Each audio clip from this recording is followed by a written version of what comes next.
Welcome to the Scalpel of Truth, the podcast providing cutting insight on how to rise to the top in the medical aesthetics industry with your host, Lisa Krauss, aka the Bitchin Beautician. That's Lisa with an E, which stands for explicit, because in this surgical suite, she won't sugarcoat the truth, and yes, there will be some seriously salty language, not suitable for sensitive souls, children, nor pets. As a business consultant, Lisa shares the knowledge and lessons she's gleaned over 30 years in the industry. Time spent working directly with patients, managers, and med spa owners alike. Her practice growth strategies are sharp, her stories and wit sharper, and her panache for bringing the spice the sharpest.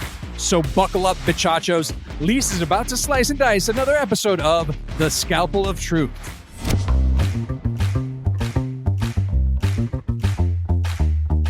Hey guys, welcome. It's Lisa, the Bitchin Beautician. I am so excited that you're here, and it's an honor to spend time with you today. As always, I want to congratulate you on investing time and being committed to gaining as much education as possible to advance your career and success in medical aesthetics. All right, today's episode is called Family Affairs.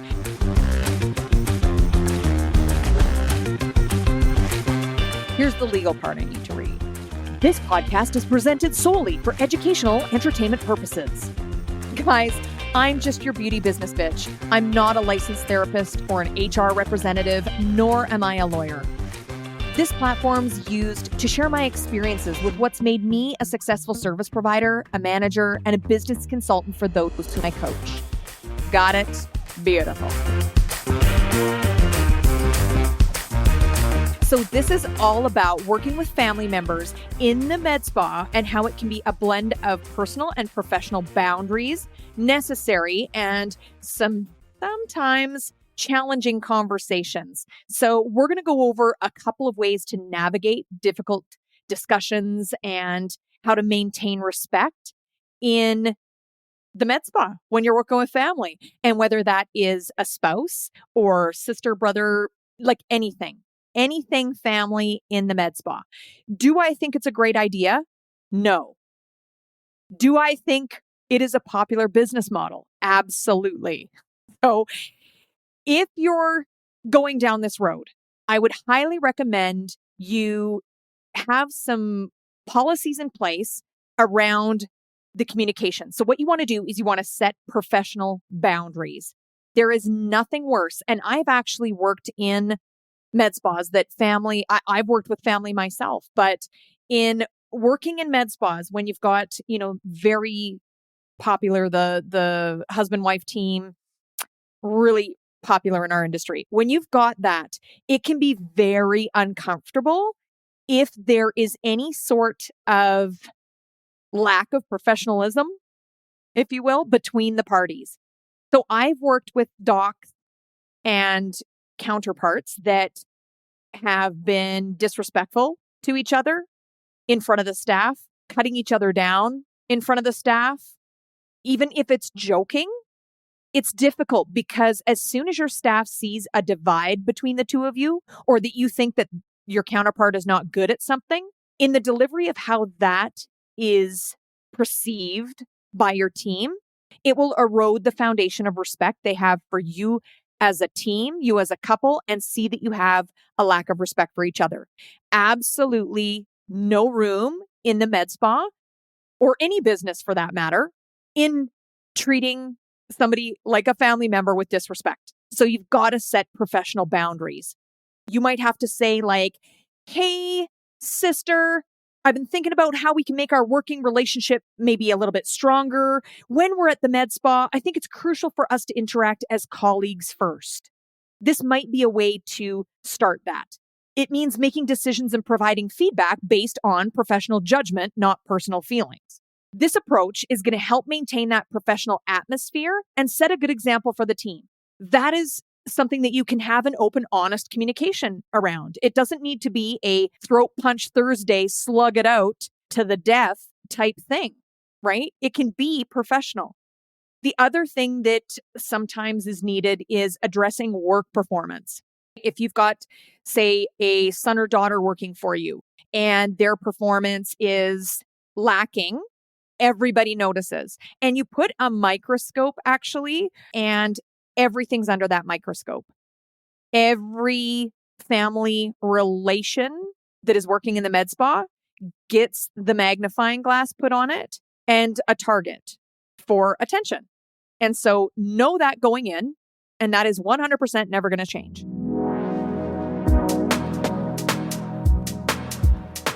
Another thing that we can talk about is with the performance or in relationship to performance, how do we have that difficult conversation? I'm pretty blunt about it, and I think you can be with family, but again, it's all around communication. So, hey, daughter or son, maybe that's what it is. I want to talk about something a bit delicate. I hope that you're able to hear me out with an open mind. I've noticed a few areas in your work recently that I believe could be improved upon. And it's really important to me that we address this not as family, but in the spirit of shared commitment to our med spa success.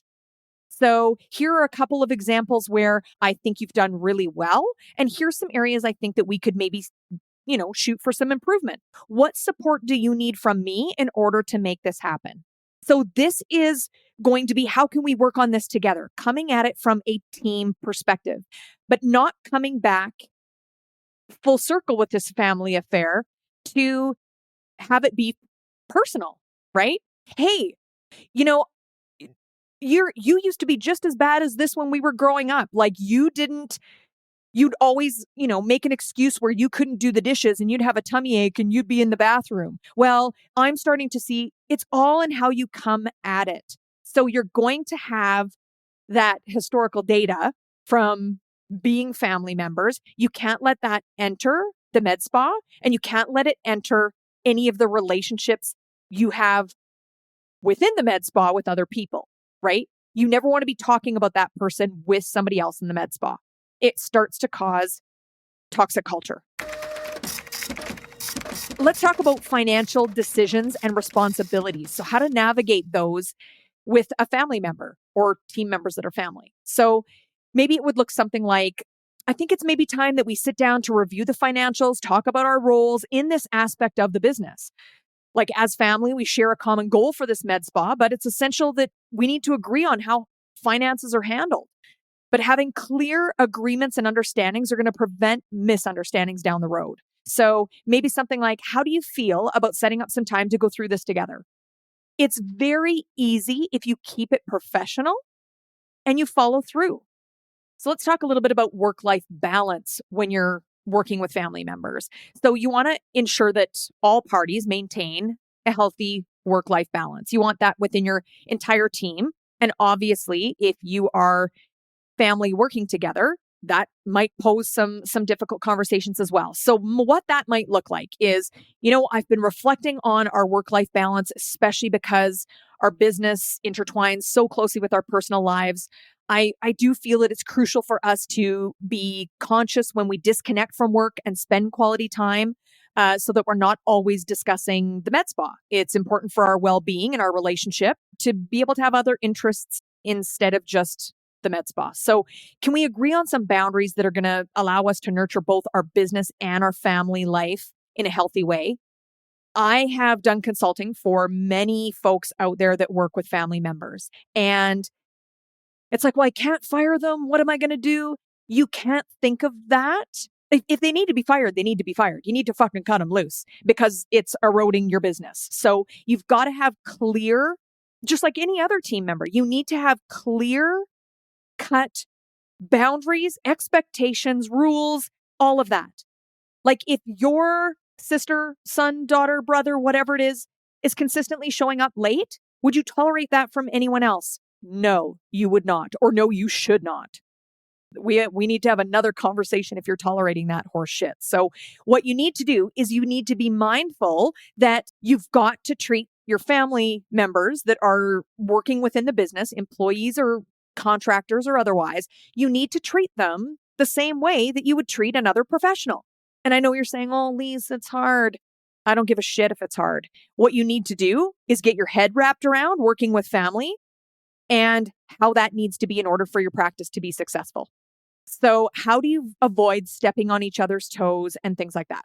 What a script might look like would be, As our med spa continues to grow, I think it would be beneficial for us to clarify our roles and responsibilities maybe a little bit further. This isn't about doubting anyone's capabilities, but it's ensuring that we're focusing on where we can contribute most with our skill set and talent. It might help to prevent any overlap and make our teamwork a little bit more efficient and effective even. So what do you think about maybe outlining some primary responsibilities and discussing how we can maybe support each other a little bit better?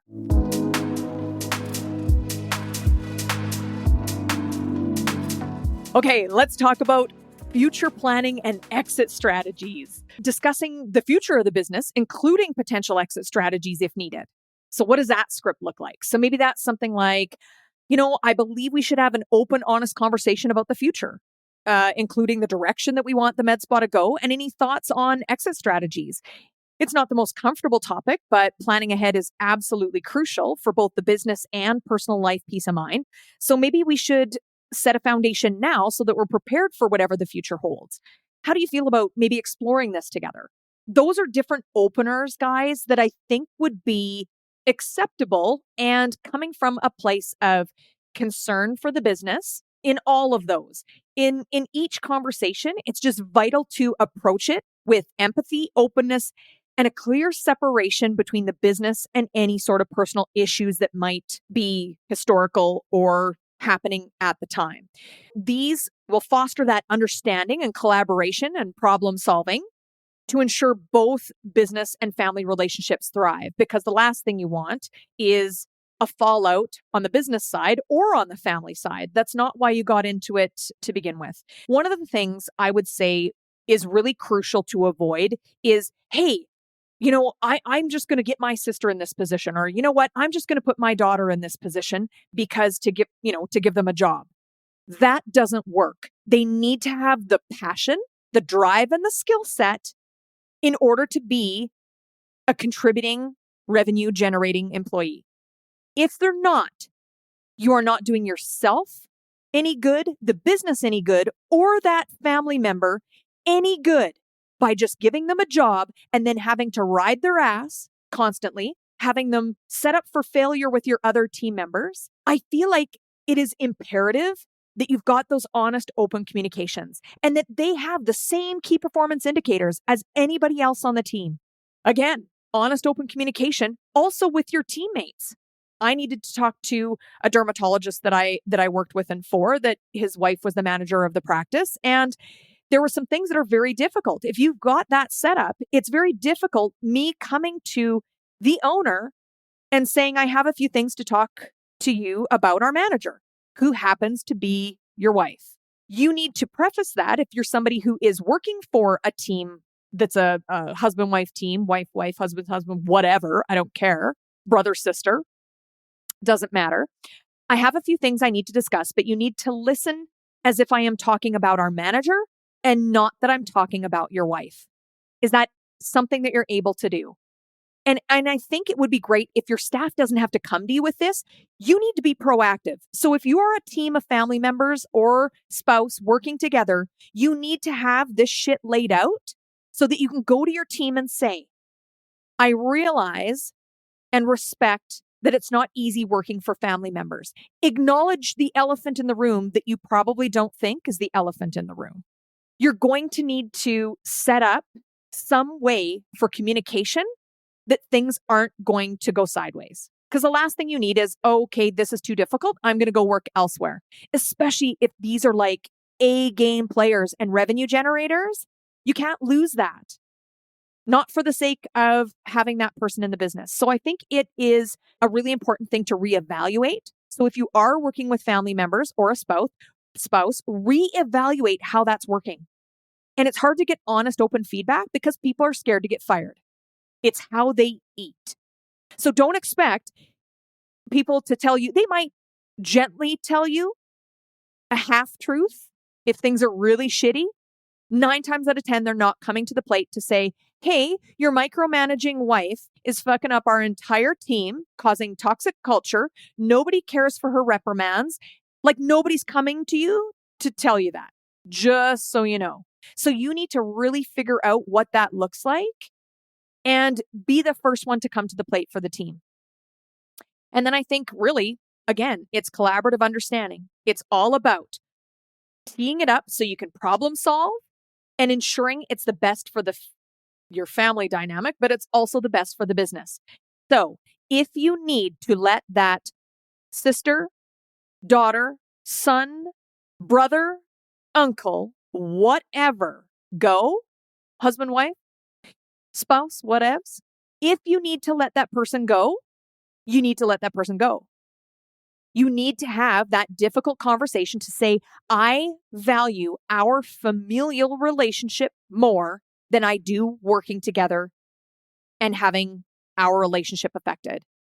And so it is a difficult conversation. 100% it is.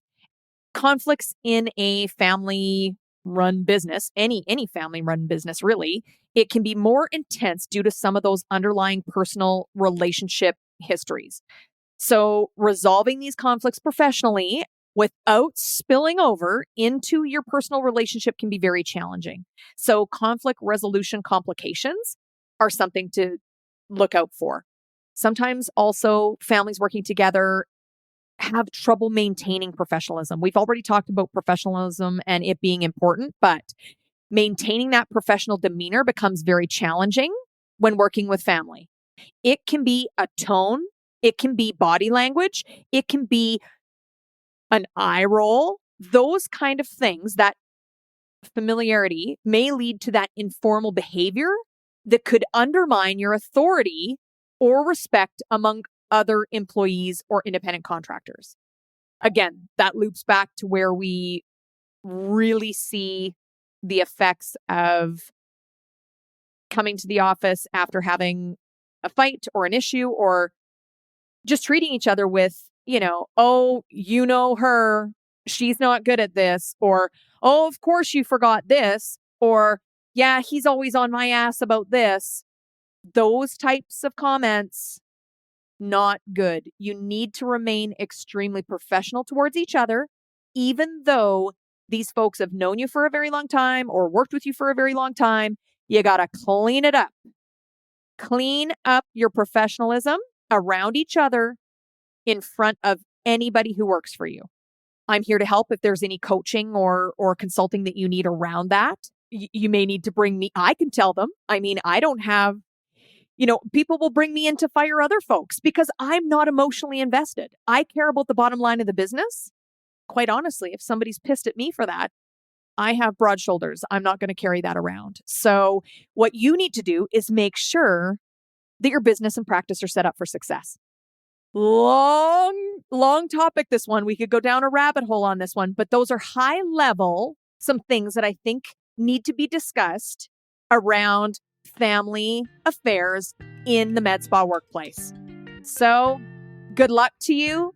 If you are family working together and it's not working, I'm here for you. If it's working, amen. I would also inspect this one a little bit. If you are a team that thinks you're killing it as family members, not a bad idea to take a closer look at that and get some feedback. It may be opening a can of worms because you might be blissfully unaware that there's a problem. So inspect what you expect. Family affairs, it's tricky. It's good. I see why people do it as a business model, but it's tricky. So I will leave you with that.